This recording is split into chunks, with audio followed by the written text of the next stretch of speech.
You're listening to a Roddenberry podcast. Don't touch that dial. We'll be right back.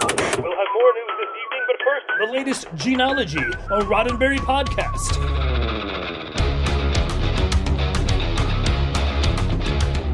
Episode 14, Radioactive.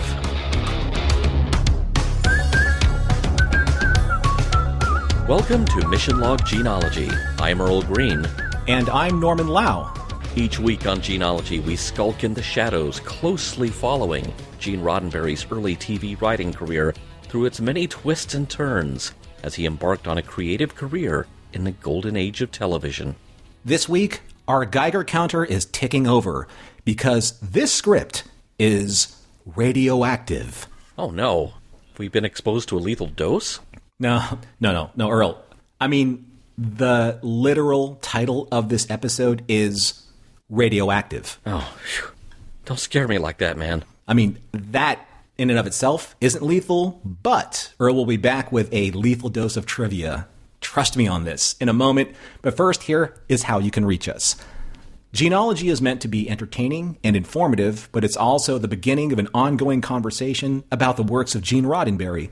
Drop us a line at missionlog@roddenberry.com and join us on X, formerly known as Twitter, and Facebook at missionlogpod. While you're at it, leave us a review and a rating at Apple Podcasts or your favorite podcast platform. And please remember, your comments could be used on future installments of Gene-ology. But before we get really radioactive, let's talk about something that's really important to us, and that is our Patreon and our Discord. Splendid chaps, all of them. Everyone. It's actually going to be a feature of the show today, not a bug, that I'm going to mention that I don't do a whole lot of social media anymore. But one place I do like hanging out, one safe space, is the Mission Log Discord. One of the things that I think in our almost second full year, maybe third full year, we've created such a great community of not just fans, but friends. And that was apparent when I hosted the Thanksgiving Friendsgiving for this year, where so many people had a chance to call in for so many different places. We had people from the Netherlands, we've had people from Southern California, from Michigan, from Ohio, and come together as friends and talk about their fandoms, their similarities, their differences, and do exactly what we set out to do with Discord, and that is to bring all of these people that want to leave a certain toxicity on social media behind in favor of something that supports and promotes a little bit more supportive discussion. One of our posters, and I forget the screen name, you'll have to forgive me, recently said something like, I don't know if I should say this here. And we were like, say it. And he said it. And I was like, no lie detected. Yeah, that's how scared people are about opening up on social media anymore, because it just seems like the world is waiting to pounce on you. That is not the case on our Discord, and that is why I love it so much. So we just wanted to thank everyone for supporting us all this time, and we have so many new faces and friends that are supporting us on Patreon, signing on to the Discord, and we just want to give thanks to our newest supporters, Mei Ling, Jennifer, Michael, Tammy, Gildara, Elizabeth, Peter, and Anna. Thank you so much for all of your different contributions. If you would like to see how you would like to support us, please visit patreon.com/missionlog. Take a look at the support tiers that fit your needs. But for as low as $1, you can join our Mission Log Discord and take part in, I have lost count of how many particular sub-thread communities that we've created, from food to obviously Star Trek to all the Mission Log shows to classic movies to pop culture. Whatever you think you desire as a pop culture fan or a fan of Star Trek or whatever you are a fan of, it's either there for you or we can create it for you. Please feel free to join us. Become one of us. One of us! I think that was a line from a movie. Join us at patreon.com/missionlog. And also, before we get to trivia, a little reminder, Gene-ology will be taking a break for a couple of weeks, but we will return on January 8th with our next episode, and on our own feed. We will no longer be showing up in the main Mission Log feed. Keep an eye on podcasts.roddenberry.com for more details. We hope you join us when we make the jump. So, Earl, now that our rankings are at an all-time high, here you are with this week's lethal dose of trivia. Yeah, this trivia is so rad. Thank you, Norm. Dear listeners, I hope you can be patient with me today because we have a massive but necessary info dump of trivia because we're dealing with a new show, I Led 3 Lives. We are rewinding a little bit chronologically and pretty vaguely. There is nothing like a precise air date for this episode or most other episodes of I Led 3 Lives. This is from the show's third season and aired sometime in 1956, prior to Gene's retirement from the LAPD in June of that year, so this is actually something that aired in between episodes of Highway Patrol. The script we have in the Roddenberry archives is interesting. It's the final master script, dated January 3rd, 1956. However, every interior page, every single page, they are all blue revised pages dated January 9th, 1956. Now, in scriptwriting terms, this is a dead giveaway of what is called a page 1 rewrite. The entire thing had to be rewritten. An entire earlier version of the script was deemed unusable, and sadly, to the best of my knowledge, that first draft has not been located in the Roddenberry archives. In less formal scriptwriting jargon, a page 1 rewrite is also called an because Gene had to start from scratch. Maybe the basic plot outline carried over from the earlier draft to the revisions in some broad form. But what it means is, we paid you for the script, but we can't use this. Fix it. I have a feeling that January 4th through the 9th of 1956, a Wednesday through the following Monday, were not Gene Roddenberry's favorite days of his early writing career. There are some actual comments from Gene about this show, which I will save for later, and you'll understand why when you hear them. For now, let's explain the show itself. This is the first of 2 episodes Gene Roddenberry wrote for the half-hour spy drama I Led 3 Lives, and this is a case where I feel it is important to give you significant background information on the show itself before we summarize this particular contribution of Gene's. The series was based very loosely on the 1952 memoir by former FBI informant Herbert A. Philbrick. Herb was an advertising executive who, under the watchful eye of the FBI, infiltrated the Boston cell of the Communist Party in the 1940s as America was reaching peak levels of the Red Scare.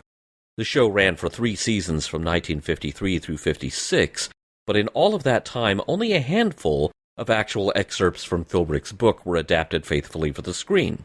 The remainder of the episodes were entirely fictitious in the style of Philbrick's book, despite this disclaimer at the end of each episode stating, "This television series is based on material from the files of Herbert A. Philbrick.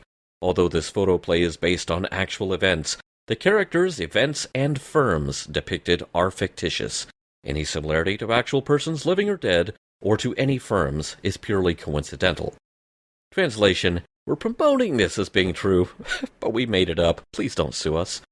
The only actual facts at the heart of most of the show's episodes were that Philbrick was, as the show's own intro stated, living 3 lives, citizen, communist, counter-spy. The show was actually quite popular, feeding into the fear of communist encroachment on the American way of life. It was nominated for 2 years running for the now extinct Best Mystery category in the Emmy Awards, and the Freedoms Foundation touted I Led 3 Lives as the best show on TV in 1955. Now, that same foundation was closely linked to the Valley Forge Foundation, which had been touring a public information attraction called Alert America in recent years, whipping up fear of imminent atomic attack and trying to stir up support for the Civil Defense Initiative.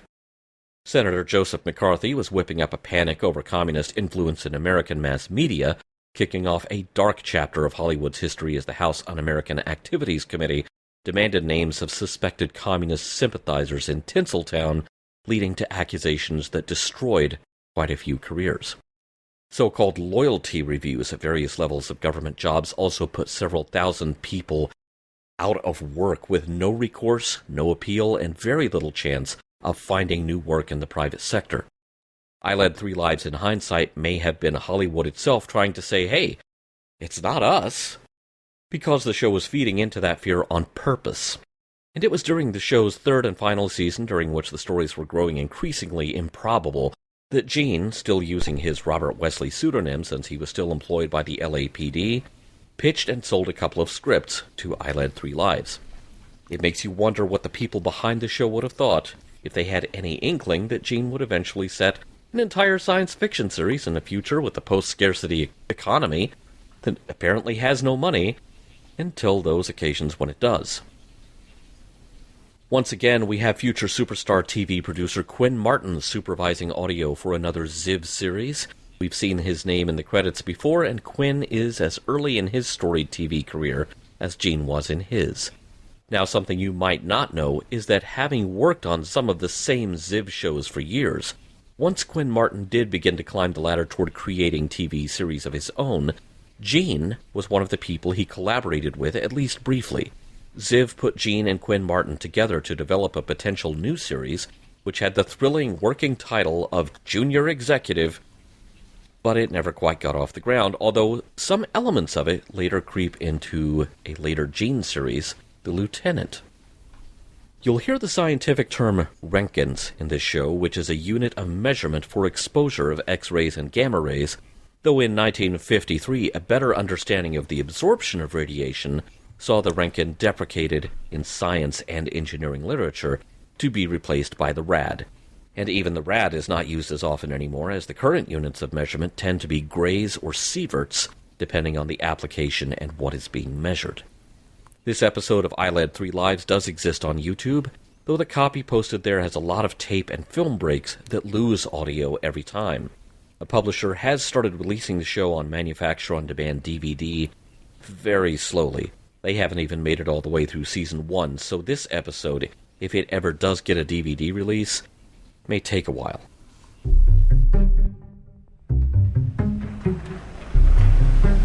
Herb, has anyone in the party mentioned the name Rita Houts? She's in the city, but out of contact with the party. We're all assigned to search for her. Then you should know she's hired a stooge as bodyguard, a comrade Leon Thorson. Thanks. Prentice said she has something of extreme value to the party. Herb, she has a sample of one of our latest nuclear materials, radioactive cobalt-122. An isotope? Stolen from the laboratory where she works. Herb, just how much do you know about isotopes? Casual reading. Small pellets, innocent looking but dangerous, have to be shielded with lead. Do you know what a Roentgen is? It's a measurement of radioactivity. A person can stand an exposure of so many Roentgens. Isn't that about it? Yeah, that's about it. Herb, we know where Rita is. We watched her steal the isotope. We followed her. We're staked out on her house. I don't understand. You let her steal the isotope. It's a calculated risk. She's just a part of a nationwide communist attempt on our atomic secrets. They've gone all out.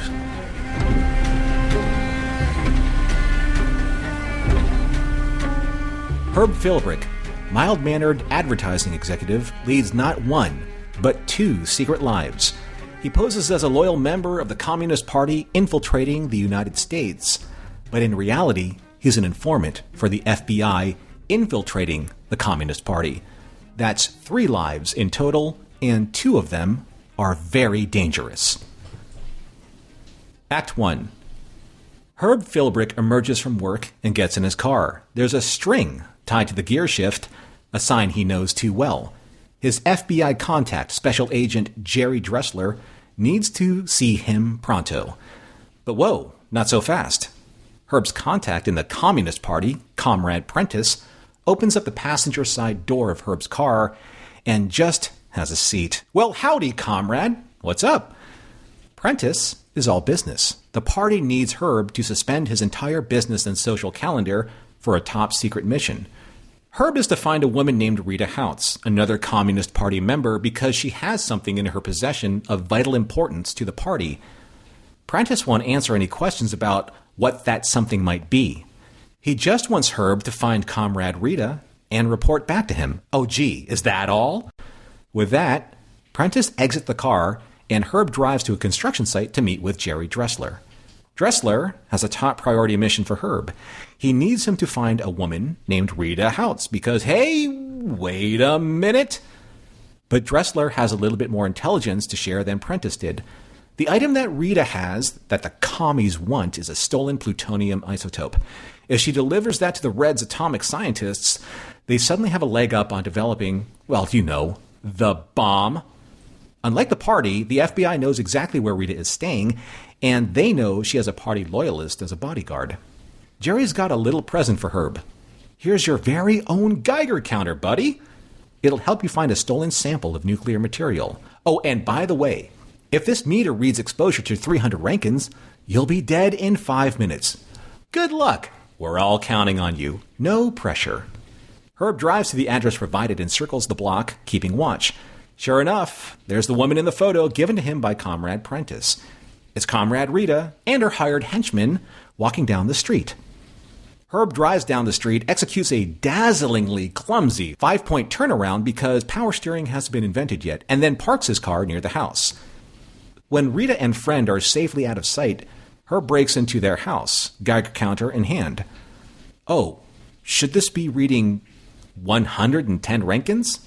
Oh, no, wait, 170, 195, 200? Did these crazy commies set a trap by leaving the plutonium isotope out of its lead container?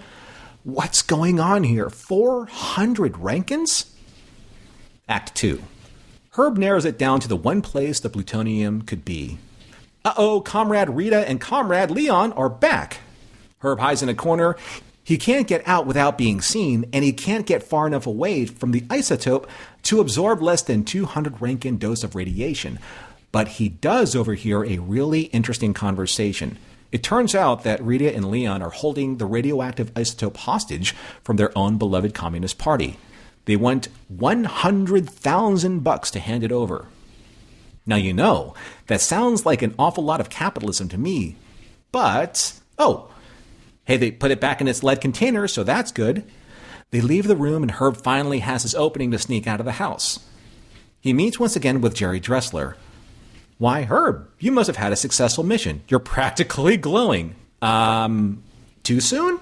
We'll have a doctor take a look at you as soon as all this is over. Once Jerry knows that Rita's holding the isotope hostage, a new plan is set in motion. Jerry has his own lead container, and it contains its own deadly radioactive isotope, but it's useless for weapons manufacture. The communist atomic scientists can study it all they like, but they'll get nowhere, and Herb has to break back into Rita's house to swap out the isotopes before she can do a deal with Comrade Prentice to fork over her own precious deadly cargo. Everyone got that?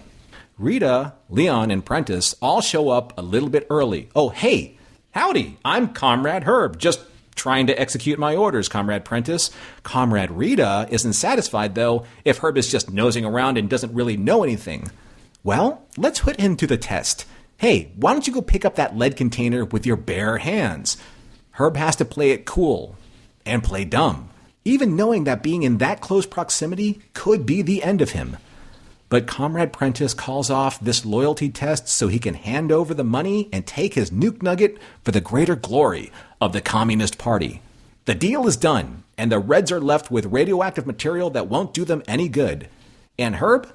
Well, he lives to continue his work on behalf of the FBI, and he probably still has a healthy glow after all this.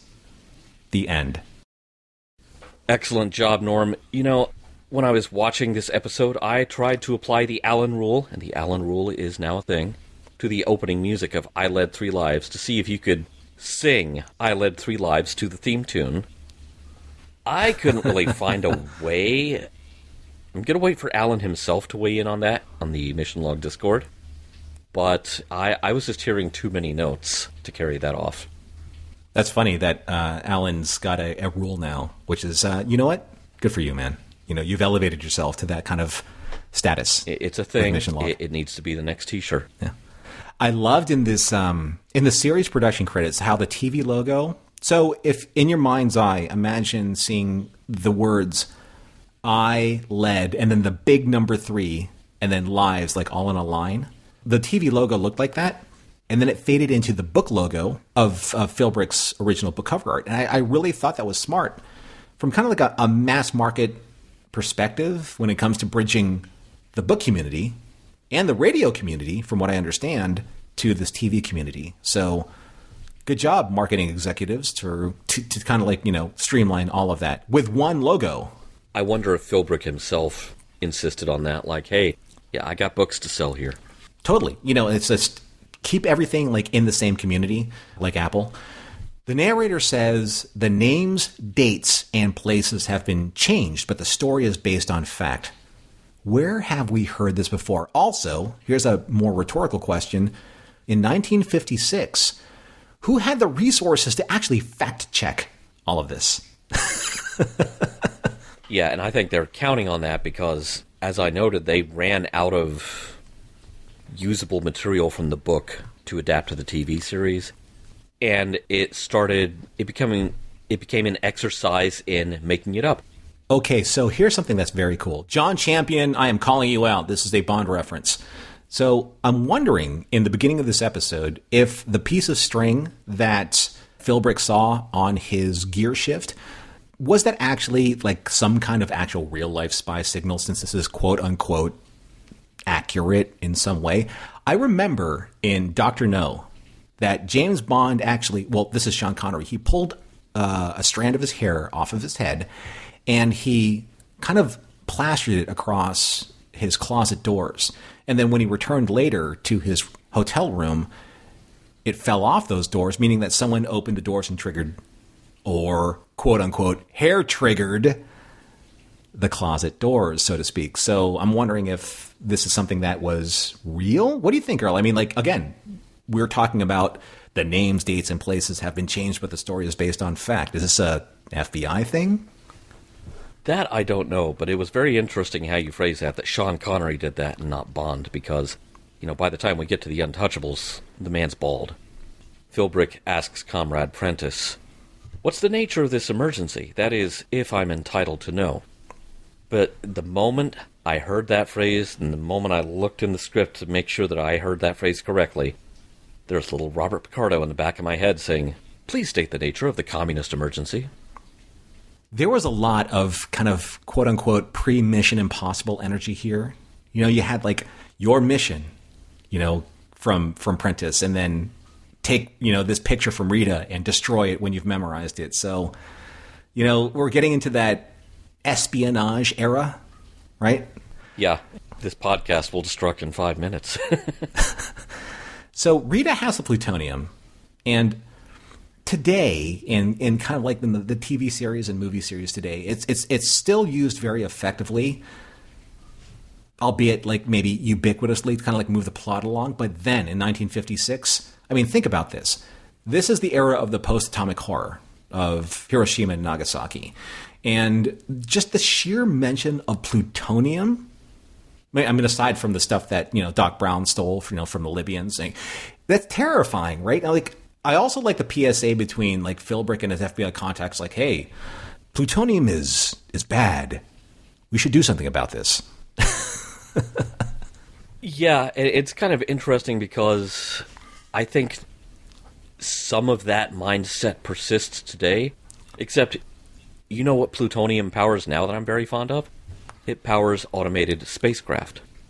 I thought you were going to say flux capacitor, but that's just me, Yeah, so. I mean, there were pellets of plutonium in radioisotope thermonuclear generators mounted to the Voyager missions, Curiosity and Perseverance rover. Anything that goes beyond where you can expect to have enough sunlight for solar has got to be powered by plutonium. Plutonium is not exactly an element that is in deep supply. It's rare. It was rare. It's still rare. It's more rare now. And there are space missions that have literally been delayed by years because there was not enough plutonium on hand to power them. Watching this episode in the current state of what it is, because it's not in the best preserved state possible, even so, there's a certain quality of writing there that Gene brought to this. There's a tension, right, that Philbrick brought to going to Rita's house, finding the exposed plutonium, and his inner monologue talking about, if I hit this many Retkins, then I'm going to be irradiated without any possibility of being saved by modern medicine. You can almost feel in that writing that Philbrick is absorbing the radiation as it's happening. I guess which begs the question, and again, this is in Act 1. We haven't seen what happened in Act 2. Rita and her communist handler, Leon, is it possible that they've already been lethally exposed? I'm just wondering if this is some kind of suicide mission. There's a certain amount of... You read it as tense. Some of it I read, unfortunately, as cheesy. Super cheesy. Really? Yeah. Aww. And it's a style thing. It's a difference between then and now. You know, for the time, it was probably unbearably tense. But some of the overbaked, overdramatic internal monologue is just... It's a bit much, you know. How much of this can I take before I am dead? No, I get that though, but it's like if I were like the intended audience, like the teen or the tween of that era, like anywhere between like say 12 and 18, I'd be chewing my fingernails off. You know, like watching this, like, is he going to get irradiated? Is he not? Like, is he going to die? Is he not? Like, how much risk is this man going to put himself through just to get this information back to the FBI? I'm not saying that I'm that guy. I'm just saying that my cuticles are bleeding. That's all. You know, as for whether it's a suicide mission for Rita and Comrade Leon, you know, I'm sure that's kind of baked into the cake. It's like, oh, these people are dangerous because they will do anything. Now, going into Act 2, so from what I understand from the dialogue, the isotope, Rita has purposefully left it outside of its 50-pound lead pig casing. So the lead pig is basically this giant kind of like container, like a vase. Or if, you know, if you're that dog out there and, you know, in the commercials it says vase, right? But it's a vase of lead, and she left it out so that if anyone, this is vengeful, man. If anyone, like a Communist Party member or an FBI agent, anyone wanted to find it, they would be literally exposed to a lethal dose of radiation. That is extreme. That is vengeful extreme, dude. Seriously. And you know what? That house probably has a half-life now, so I wonder what the Zillow listing looks like. You could probably see it from satellite.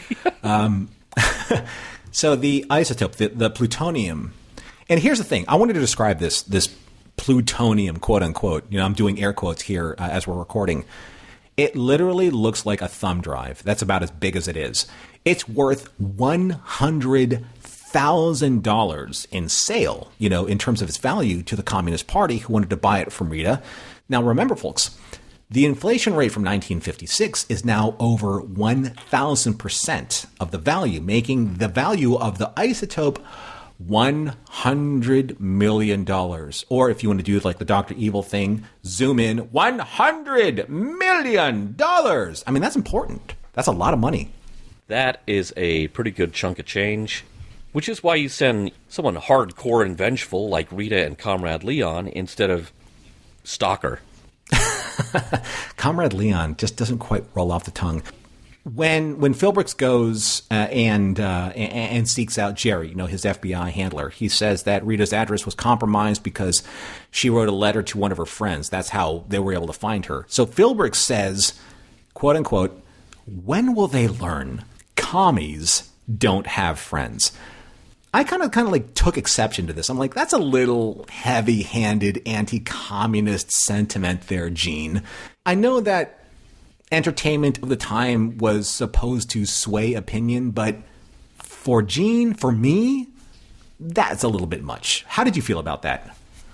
That line in particular, I almost felt like that was possibly something that the story editor insisted on or dropped in themselves. We're going to get into this more in discussion. It's a propaganda piece. And, totally. And it's classic. It's classic othering. They're not like us. They don't have friends. They don't form attachments. They don't have loyalties. They don't love like we do. Right, and they have the discipline, right? Like, I'm sorry, comrade. This was said. I'll mention this in discussion, but this was said, you know, time and again. I apologize for not following the communist code of conduct. Yeah. What does that mean? Yeah. Like, and then you know? Prentice, that conversation in the car. I haven't been following the Communist Party's code of conduct. It has been noted. Yeah. Is what Prentice says after that. You know, in this menacing way, like, Keeping our We're eye keeping on an you. eye on you, comrade. Yeah. It's a good thing that social media doesn't exist. There's an interesting kind of dynamic going on. So there's this scene where Philbrick, to Jerry, his FBI handler, is volunteering to expose himself to more radiation in order to exchange the FBI's fake, quote-unquote, plutonium for the real item in Rita's house. And I really thought it was really well written. It's just a little heavy-handed that you're taking your quote-unquote hero character with a tie, Philbrick, and he would choose to rather die in service of America's interests than to stop communism from getting the plutonium and falling into the wrong hands. So I don't know. It's like, did you feel like it was just getting laid on a little thick? Is that something we should save for discussion? What? This goes back to what we were talking about, how we had actually exhausted the material from the real Herbert Philbrick's actual book. The writers were having to come in and invent their own incidents, trying to hew to that style of his book. But over time, because so many stories had already been done, they had to keep amping it up to the point that it's pretty improbable. And I'm not saying that's not solely on Gene. Every writer for this show, in its third year, was dealing with that.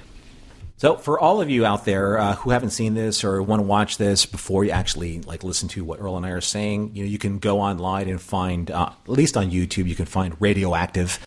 Because the end sequence, right, it may be a little vanilla, quote unquote, to today's audience. Vanilla being just very kind of bland and very kind of passé. But when I was watching this and trying to put myself in the mindset of a 1956 audience, I thought the ending was riveting.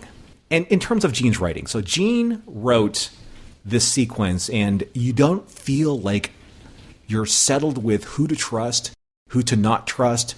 There's this showdown between Rita and Communist Party member Prentice about buying the isotope, and then this whole time Philbrick's trying to get the isotope out of there into the hands of the FBI, and everyone's getting bombarded with radiation. I would love to see this done today, like on Netflix or something like that. Like, just having that, the threat just escalate between, okay, we're going to deliberate on all of this, and then there's radiation that's literally soaking us to death right now. You almost need the Geiger counter on the screen. Exactly. Okay, so here's just to kind of remove a little bit of the seriousness out of the discussion, and have a little bit more levity. I thought the title could be changed to, instead of I've led 3 lives, I led C lives, as in the letter C, because there are 3 words that start with the letter C that are repeated several times throughout the course of the episode. Citizen, communist, and counter spy. So if you wanted to reboot this for a new series, I led C lives. What do you think about that, Earl? What you really need to do, like if you're doing some great Saul Bass style opening montage, is you need to find something that starts with P. So you citizen, communist, counter spy, and then zoom out CCCP. Oh, Cyrillic for USSR. Mm-hmm. Citizen, communist, counter spy, partisan. How do you like that? It works. Right? Not too bad. It works. Right?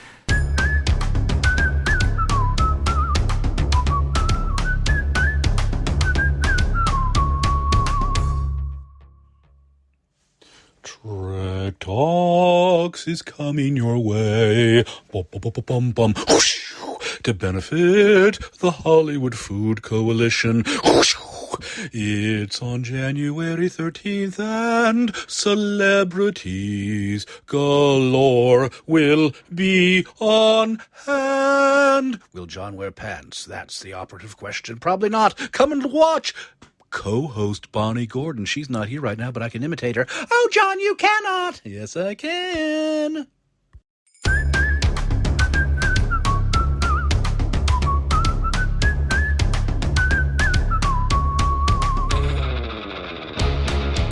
Before we started recording this, we were talking about the tone of how we were going to approach discussing this episode, because It's a very serious episode.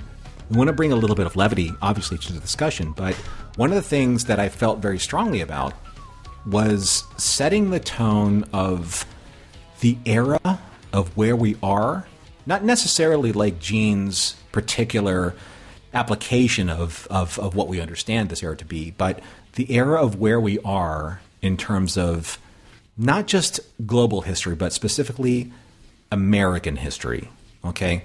Here's a nice side note, and I want to thank everyone for your feedback out there in the audience for sending in, comments and critiques about, Gene-ology. But one of the most consistent types of feedback that we've been receiving since we started Gene-ology are comments from listeners, you out there, regarding how, first, you tuned into the podcast for a history lesson about Gene's career, but what you were pleasantly surprised about even more were some of the cultural and historical touchstones of this era, circa, 1950s, that these episodes encapsulate, which give us a greater understanding of when these episodes were produced. It's a time capsule, in a way, of not just American history, but kind of global history. You've read some of these comments, Earl. Yeah. I am by no means a professional or academic historian. It trips all kinds of triggers in my brain to have this trivia and share this trivia, so I am relieved more than anything that everyone's kind of enjoying our natural tendencies to look this stuff up, because context is not just for kings, it's for everybody, and it's important. Oh, I thought you were going to go there. Great reference. I want to caveat this with saying that, neither Earl nor I are historians or experts in, cultural histories, American cultural history, etc. But what I want to talk about, though, and set the stage for these next few episodes where we're talking about I Led 3 Lives, based on the nature of this show, I feel that it's necessary to set a serious tonal context for the listening audience, i.e. you, our beloved listeners, who may not be as familiar with where we are with this story, where we are with the quote-unquote anti-communist persecutions and witch hunts, known at this time as McCarthyism and the Red Scare, and how unchecked the power fueled by paranoia led to the harassment, prosecution, and persecution of American citizens, which is deadly serious in terms of the razor-fine lines that Philbrick, going back to this episode, Philbrick had to walk as a double agent. I want to read from Wikipedia about the quote-unquote Second Red Scare that occurred after World War II. World War II being 1939 to 1945. McCarthyism is something in American history. For those of you out there, from our global audience, this is American history. McCarthyism is very significant in terms of a turning point in American history. Senator Joseph McCarthy believed that there was an increased and widespread fear of communist espionage that was consequent of the increasing tension in the Cold War through the Soviet occupation of Eastern Europe, the Berlin blockade, and the end of the Chinese Civil War. Again, this is from Wikipedia. You can do your own research about this. The confessions of spying for the Soviet Union that were made by several high-ranking U.S. government officials in the outbreak of the Korean War. So by this time, from, say, 1948 to 1956, there is a global concern, or certainly an American concern, of the growth of communism and the communist movement that was happening globally, in terms of who was supporting what and the subversion of anti-government sentiments based on what Joseph McCarthy believed or deemed that was dangerous to the United States. The events of the late 1940s and the early 1950s, and here are some, I'm editorializing this, but this is from Wikipedia. The trial of Ethel and Julius Rosenberg in 1953, the trial of Alger Hiss, the Iron Curtain from 1945 and 1991, around Eastern Europe and the Soviet Union, the first nuclear weapons test in 1949, surprised an American public, influencing popular opinion about the U.S. national security, which in turn was connected to the fear that the Soviet Union would drop nuclear bombs on the United States and the fear of the Communist Party of the United States of America, the CPUSA. If you paid attention, audience out there, if you paid attention to the works of the time, right, that were reflective of this, it's not uncommon that you would basically make a list of certain movies, certain TV shows that would actually reflect this. So here's an interesting thing. In Canada, in 1946, the Kellogg-Taschereau Commission investigated espionage after top secret documents concerning the RDX radar and other weapons were handed over to the Soviets by a domestic spy ring. Now, here's something that's actually applicable to this episode. At the House Un-American Activities Committee, former CPUSA members and NKVD spies Elizabeth Bentley and Whittaker Chambers testified that Soviet spies and communist sympathizers had penetrated the United States government before, during, and after World War II. Other U.S. citizen spies confessed to their acts of espionage in situations where the statute of limitations on prosecuting them had run out.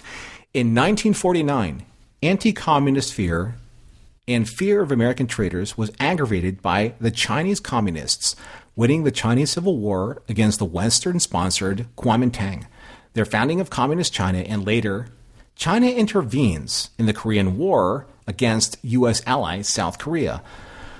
A few of the events during the Red Scare were also due to a power struggle between the director of the FBI, J. Edgar Hoover, and the Central Intelligence Agency.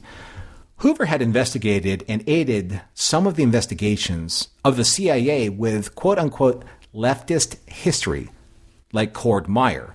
This conflict could also be traced back to the conflict between Hoover and William J. Donovan going back to the first Red Scare, but especially during World War II. Donovan ran with the OSS, the CIA's predecessor. That's the Office of Special Services. They had differing opinions of the nature of the alliance with the Soviet Union, conflicts over jurisdiction, conflicts of personality, the OSS hiring of communists and criminals, agents, etc. Historian Richard Powers distinguishes two main forms of anti-communism during the period: liberal anti-communism and counter-subversive anti-communism. The counter-subversives, he argues, derives from a pre-World War II isolationist tradition of the right. Liberal anti-communists believed that political debate was enough to show communists as disloyal and irrelevant, while counter-subversive anti-communists believed that communists had to be exposed and punished. At times, counter-subversive anti-communists accused liberals of being equally destructive as communists due to an alleged lack of religious values or supposed quote-unquote red web infiltration into the New Deal. Much evidence for Soviet espionage existed, according to Democratic Senator and historian Daniel Moynihan, with the Verona Project consisting of quote-unquote overwhelming proof of the activities of Soviet spy networks in America with names, dates, places, and deeds, end quote.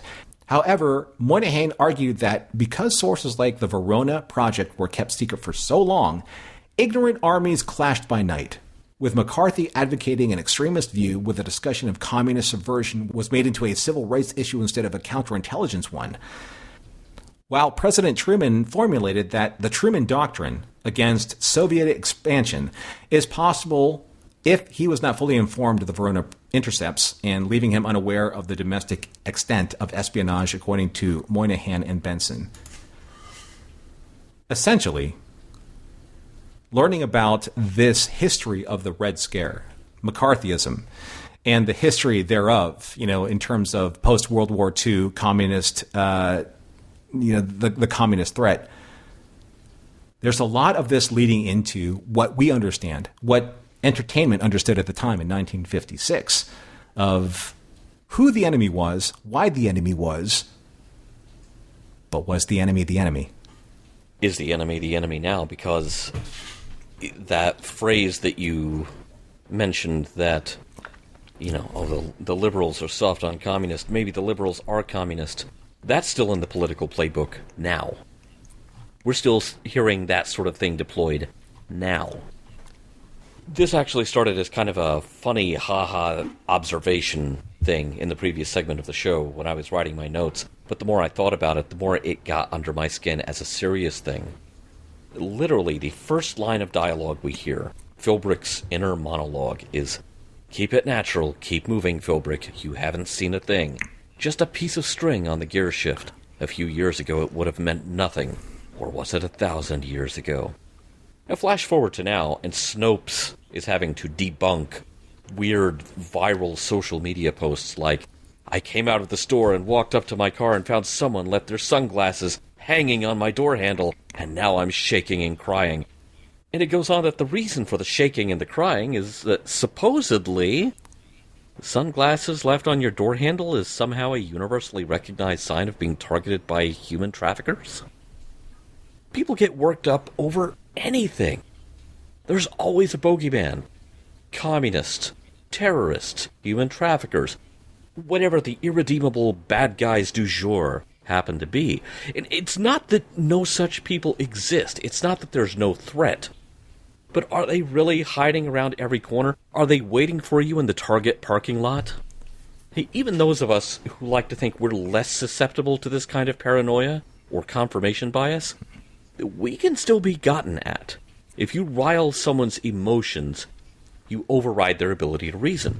This is one reason I've given up spending much time on social media anymore. And apologies to any of our listeners who've tried to find me there, because I'm barely there. That's practically an entire machine designed to whip up your emotions and ride that surge of worry or paranoia or anger right past your higher logic centers and straight into your fight or flight instincts. It's insidious. People need to be taught widely to learn to spot these things.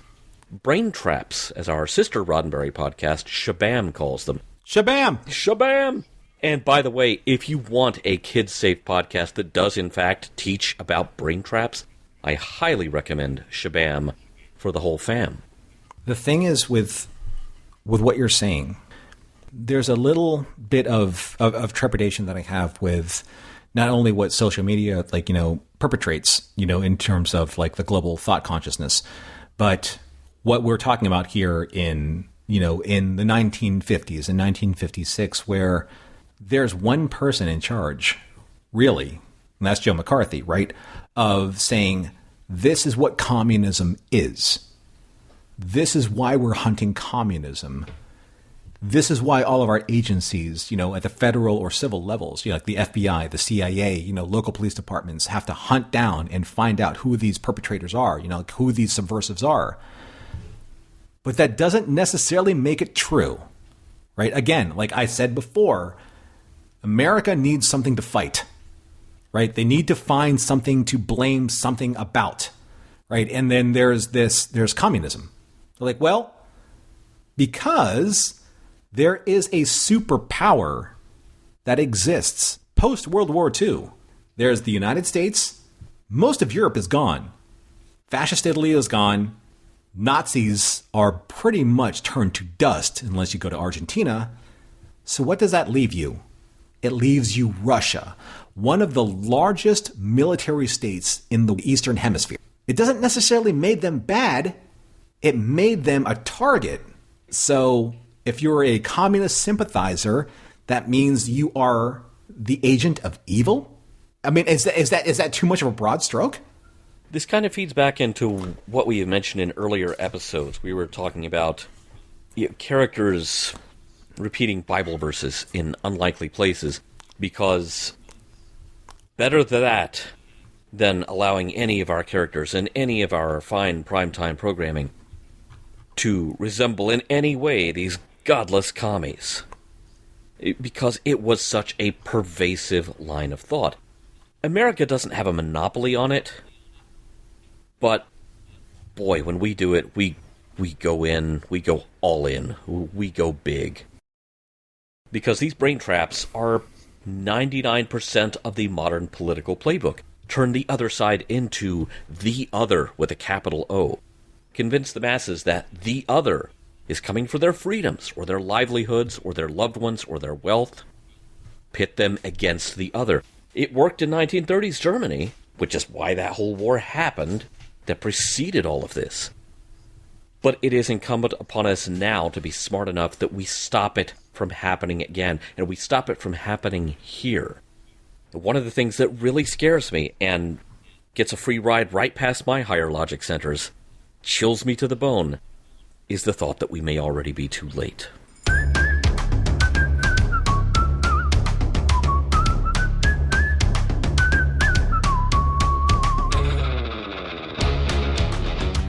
Alright, Norm, I've noticed in the past I've been approaching this segment of the show from the angle of what are we learning about Gene and his script writing when the script or show of the week runs low on morals, meanings, and messages, and oftentimes you very helpfully still manage to find morals, meanings, and messages because you've been doing this a lot longer than I have. But I feel like this is one of those weeks where there's not much moral meaning or message. But there is a lot of history and a lot of historical context to take into consideration. If you're thinking that this show sounds like the last place you would expect to find a Gene Roddenberry script, for the record, Gene agreed with you. Gene was interviewed by author Tom Stemple for Stemple's book Storytellers to the Nation, A History of American Television Writing, which I highly recommend for students of the art and occasionally cynically clinical science of crafting stories for the small screen. It includes interviews with such TV luminaries as Stephen Bochco, Rod Serling, Gore Vidal, Norman Lear, who we just recently lost at the time of this recording, Patty Chayefsky, and Gene Roddenberry, interviewed before he died in 1991, although the book didn't see print until 92. Actually, a lot of those names, a lot of those great writers are gone. The book does have a bit of a blind spot for dealing with women in the industry. I will warn you about that. But otherwise, I find it a very useful reference. On page 60 of that book, Gene has this to say about working on I Led Three Lives. And here I am quoting Gene Roddenberry directly. "It was fiction. I hate myself for having written 2 episodes. It was entirely trumped up. A lot of the activities of the rank-and-file members of the self-proclaimed Communist Party in the United States was mainly centering around organizing labor and establishing and strengthening labor unions. A far cry from I Led Three Lives into super-organized, sinister sleeper cells of red sympathizers actively working to topple the entire American way of life. I'm not saying there weren't a few bad actors in the mix. I am not saying that real espionage didn't happen. I'm not absolving anyone or anything, but this show really just seems silly in hindsight. Look out, there are commies in your cupboard." It's far from being Gene's best work. It's also not his worst. But with the benefit of that hindsight and a few decades of much more sophisticated TV storytelling, I Led Three Lives just seems like a format that doesn't lend itself too much in the way of good writing. Due to the nature of the show, it's fundamentally a propaganda piece. The status quo has to be maintained. Herb and the FBI will prevail over those wacky, zany commies every week. Hearing Gene say that, and this is at the time where he's in between with Ziv Productions as writer for Highway Patrol and this. What did he not know about this production that he felt that was in conflict with his personal interests? I think part of it was, I've got to crank out a script for something. I'm going to ask Fred Ziv what show he's got that needs scripts that I could pitch to, because I've got a wife and kids to feed. So we're still in that mode, like, I'm going to write something regardless of what I believe the context is so that I can differentiate art and commerce for a paycheck. Yes, because Gene may be writing about communists, but he's doing so for a capitalist society's consumption. We're not saying that the Red Scare was not a real thing. It was. It destroyed and derailed many, many lives. I would refer you to actor and legendary acting coach Jeff Corey for an example. We did a nice capsule history of his life and career on the August 10th, 2022 episode of Roddenberry's Sci-Fi 5 podcast. But here was a renowned actor who should have been a rising star until someone, under pressure to name names, either you name names or you yourself are implicated. That's how it worked. Someone pointed a finger at Jeff Corey as a communist sympathizer. Maybe he had been to one meeting or something.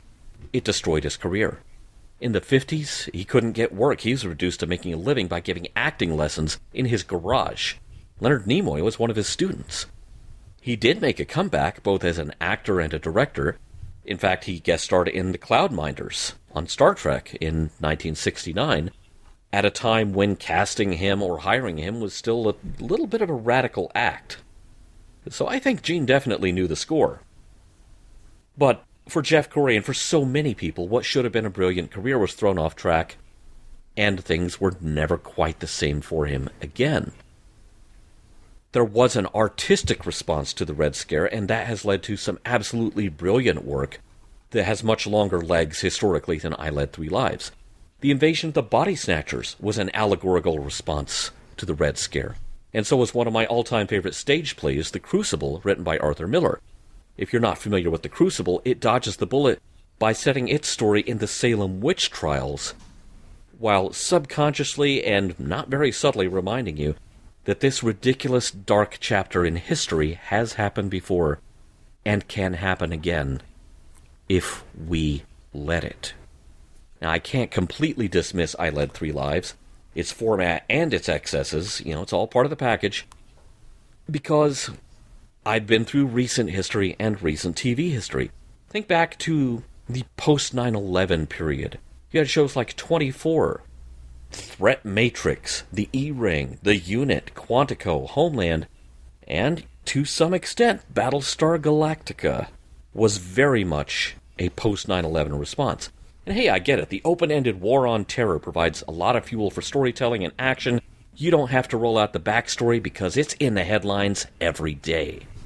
But some of this entertainment, and I am looking at you, Jack Bauer, really seemed like it was normalizing, if not glorifying, things like enhanced interrogation techniques employed to try to root out terrorist cells and operatives. Some other beloved Star Trek writers have been on board for that ride. It's not just Gene. Manny Coto, the producer who is often credited for turning Enterprise's fourth season around, moved on to become an executive producer of 24 as soon as Archer's Enterprise pulled into TV space dock for the last time. Because TV writers still have to feed their families. They are part of this capitalist system. They have to go where the work is. And I think we have all in our professional lives at one point or another had to do the thing where we just had to kind of pinch our nose, block out the smell, and just do the thing and cash the check. So the question really becomes, have things changed since I Led Three Lives was on the air? And anytime I hear anyone complaining about how woke so much TV has become, I feel like telling them this is a necessary response to the programming that isn't. Because cop shows and military shows that lean decidedly right in many cases, they've always been a fixture of American TV. They get a free pass on the primetime schedule to promote those things.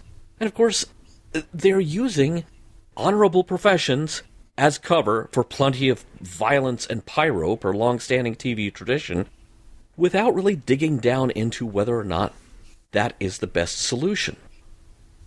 As I've pointed out many times in past editions of Gene-ology, police work and fictional shows based on police work, they are not going to expose you to people operating at their best. They're showing you people at their lowest. Criminals who, for whatever reason, whether the show is going to get into their tragic backstory or not, they've been forced into a corner where a life of crime is their only recourse. Is it a bad thing to have a counterbalance to that? To show you people as they might be if they strive to be their best? Might showing people striving to be their best selves not encourage and inspire viewers, some of whom really need that encouragement, to do the same? I think that is something prized by those of us who love what Gene created in the universe of Star Trek, years after he was slumming it writing a couple of this show's scripts. I think that you bring up a lot of fascinating points here, Earl. And I think that when it comes to I Three Lives, you're dealing with a conflict between the art of commerce and the art of art. Obviously, like Gene, we've seen that Gene believes in certain socio-political ideals.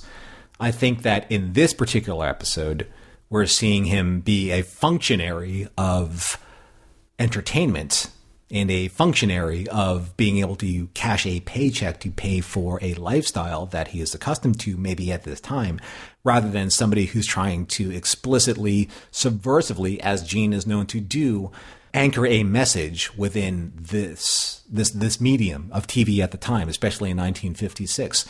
As I mentioned before in discussion, we are dealing with the quote-unquote McCarthyist Red Scare. This is a real turning pivotal point in human history where people's lives have been ruined. Like, trajectories of human existence have been changed. So for having Gene to not only touch upon it, but at the same time shy away from it from the point of being able to cash a paycheck, for me, knowing what Gene is about, is a little disappointing, to be honest with you, because he is trying to promote a better message, for humanity, a better message for society, a better message for this government versus that government. I mean, of course, when we get to Star Trek, all of that is like out the window when we finally get to the Federation and being able to put all of these different quote unquote, borders and lines on a map, to the wayside. It's a little disappointing that we're seeing him be a little bit more pro-American democracy, anti-communism, when I think that he's more of an intelligent writer to the point where he knows that that's not necessarily the case.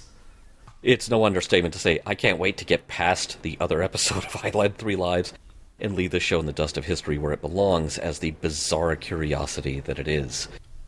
Because I think the reason that there is any interest in tracing the history of Gene's writing at all is that he later comes around to showing us people attempting to be their best at the very least, even if there's still plenty of action and pew pew pew to be found in those stories.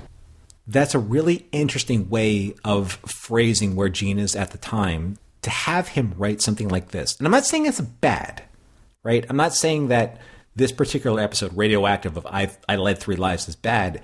It's just that we know, probably because of the secret defense of 117, and some of the other episodes where we felt that Gene was coming into prominence from, say, Highway Patrol or Mr. District Attorney, we know that there's that Gene quote unquote style that's emerging. And I feel that in this particular episode, that he's not really embracing the gray area of where Philbrick could have been. There's a very cut and dry, black and white American pro-movement versus the anti-communist movement and the Red Scare of McCarthyism that's happening in this episode. So it's a little, to be honest with you, it's a little disappointing that he's kind of falling prey to, and this is just my assumption, Ziv production of saying, write a great script based on the contrivances and the complications and requirements of telling an anti-communist story for an audience. I mean, that's the way that I took it. Is that close? Am I completely off base? Sometimes when you're writing TV, that's the job. Right. No, I get that. I get that. You got to pay the mortgage. And right.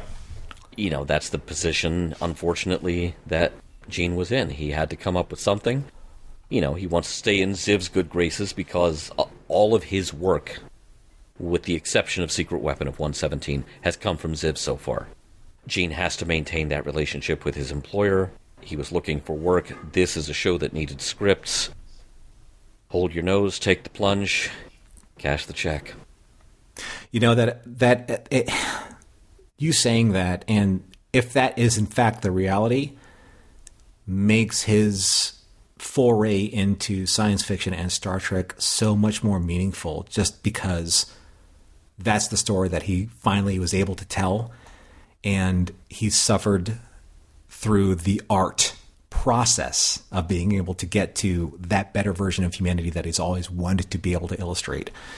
And if that's the case, then that's the case. That's the reality of the situation. Sometimes, like as an audience, we're a little bit distanced from the reality of being able to write as a career and, as a paycheck to feed the family, and versus the art that we actually want to create to inspire people.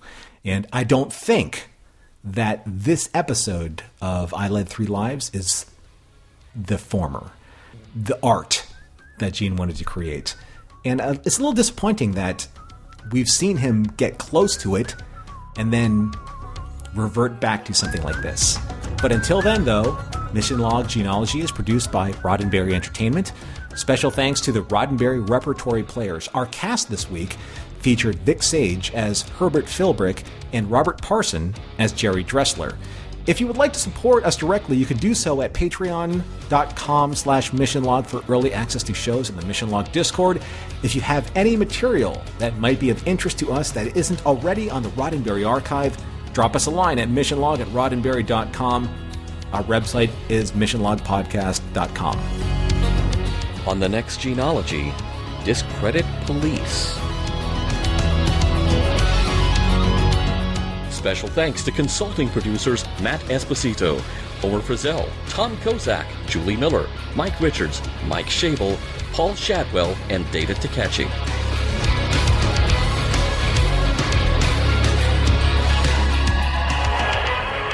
We'll be back next week with more of your favorite programs. This concludes our broadcast day.